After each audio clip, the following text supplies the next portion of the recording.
I'm not bound to your actions just because you listen to my music. That's a personal benefit for when you separate the art from the artist. And there have been potential moral quandaries I've seen with celebrities. I think it was Springsteen who had a really bad problem with Trump using his music for the rallies. But this is a big mistake musicians would make, going against their political opponents and say, don't you dare use my music. What happens when you do this is you are putting yourself in the position of endorsing something else or someone else with your music.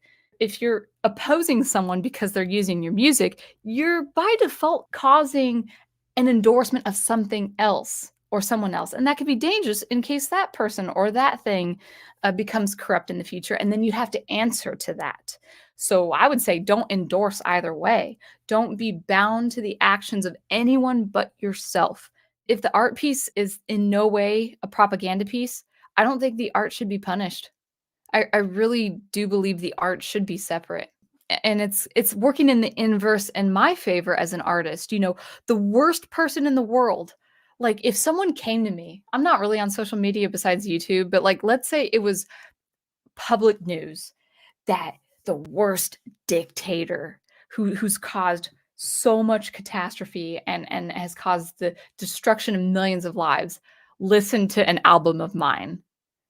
And then they say, well, you need to answer for that, Sound Engraver. You need to take a stand and be brave and stand against, like, I don't support him. I'm like, well, obviously I don't support him as a dictator. But he's listening to your music. Sorry, I can't control that.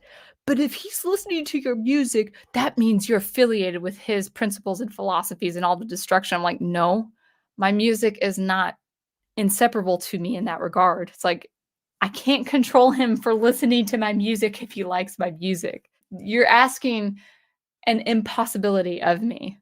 So anyone in the whole wide world can listen to my music. I have no control of who does, and I don't have to answer to anyone who does. And there's freedom in that.